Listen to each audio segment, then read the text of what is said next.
इंराजि गोदान बोसोर 2026 मायथाइनि मुङै आं बे समाव जोंनि बड'लेण्ड हालामजों लोगोसे बुहुमनि साफ्रोमबो सुबुं माहारिनिसिम आंनि खुलुमनाय अनसायनाय गाहाम हामलायथिखौ बावहरनायजों लोगोसे आं बयनिसिमबो खुलुमनायखौ जासिहरदों खुलुमबाय। 2026 गोदान बोसोरा जोंनि आगानाव बे सफैबाय। जोङो बे गोदान बोसोराव आगान होबाय।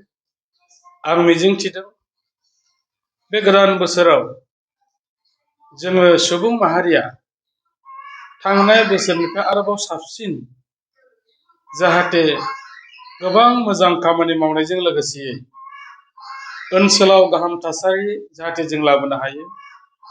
एना एनि जे भाब बेखौ जोङो जालदाब गारनानै जोङो खौसे जाहाथे गसंथानानै जोंनि बे ओनसोलखौ जाहाथे जौगाहोनो हायो बेनि थाखाय आङो इसोरनाव आरज गाबदों।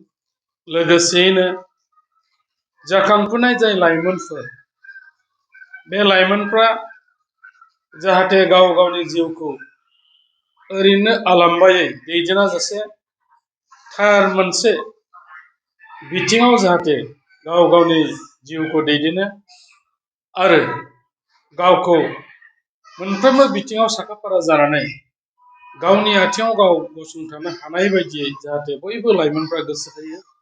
लोगोसेयैनो साफ्रोमबो आबादारि बिथांमोनाबो मोजां साननाय हनायनि गेजेरजों 2026 मायथाइयाव गाहामथारै आबाद मावनो हाथों आरो जाया जे बिथिङाव खामानि मावा मानो साफ्रोमबो गाहाम देहा गाहाम साननाय हनायजों जाहाथे जोङो खामानि मावनो हाथों। लोगोसेयै स्पेसियेलि बे बिटिआर हालामाव जोङो साफ्रोमबो पजिटिभ थिंकिंखौ लानानै मोनफ्रोमबो जाथि गुथि धोरोमारिफ्रा जाहाथे खौसेयैनो जौगानायनि खामानि मावनायाव बयबो बाहागो लानानै जाहाथे गाहामथारै खामानि मावलांनो हायो बेखौ आं बयनिसिमबो खावलायदों। आरो जोंनि जे गाज्रि आखल आखु बेखौ जालदाब गारनानै गोदान बोसोराव गोदान मोनसे सानथौ आरो सानस्रिनि गेजेरजों बयबो जाहाथे दावगालांनो हायो बेखौनो आङो बयनिसिमबो मिजिंथिनानै गाहाम बोसोरा बयनिबो थाखाय गाहाम जाथों बेखौनो मिजिंथिहरबावनानै आङो आंनि सुंद'थारै जे गाहाम बोसोरनि गाहाम हामलायथि बेखौ आं बावहरनाय जाबाय आरो बयनिसिमबो गोजोन्थों खुलुमबाय।